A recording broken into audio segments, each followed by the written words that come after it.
छत्रपती शिवाजी महाराजांचा अपमान करीत इतिहास संशोधक इंद्रजित सावंत यांना जीवे मारण्याची धमकी देणाऱ्या प्रशांत कोरटकर या महाराष्ट्र द्रोहाला अटक करून शिक्षा देण्याची मागणी आमदार गजानन लवटे यांनी पत्रकार परिषदेमध्ये केली। छत्रपती शिवाजी महाराजांचा अपमान करणाऱ्याला महाराष्ट्रात स्थान नसून त्यास कडक शासन झाले पाहिजे। खासदार संजय राऊत यांनी सुद्धा कोरटकरला अटक करण्याची मागणी महाराष्ट्र शासनाकडे केली आहे। छत्रपती शिवाजी महाराज हे संपूर्ण देशाचे आराध्य दैवत असताना कोरटकरासारख्या नीच लोकांनी महाराजांचा केलेला अपमान आम्ही खपवून घेणार नाही असे वक्तव्य गजानन लवटे यांनी केले असून 3 मार्चला अमरावती येथे होणाऱ्या निषेध मोर्चात सर्वांनी सहभागी होण्याचे आवाहनही त्यांनी केले। यावेळी पत्रकार परिषदेला आमदार गजानन लवटे यांच्यासह प्रेमकुमार बोके, महेंद्र दिप्ते, विजय पाटील तिजारे,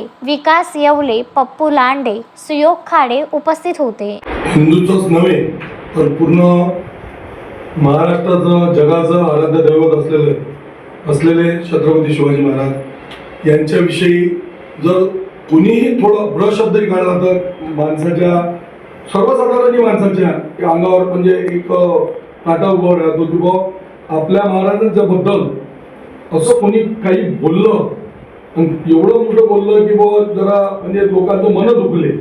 आणि आपले जे इतिहास संशोधक आहेत त्यांनी जीव मारण्याची धमकी दिली, म्हणजे एवढ्यावरच ते थांबले नाही। म्हणून जर आराध्य दैवत आपलं दैवत असलेले छत्रपती शिवाजी महाराज यांचा अपमान कोणीही कोणत्याही जाती धर्माचा असो तो खपवून घेणार नाही आणि त्या व्यक्तीला पकडून असं माझं मत आहे की कडीशी कडी त्याला सजा भेटली पाहिजे, त्याला अटक झाली पाहिजे।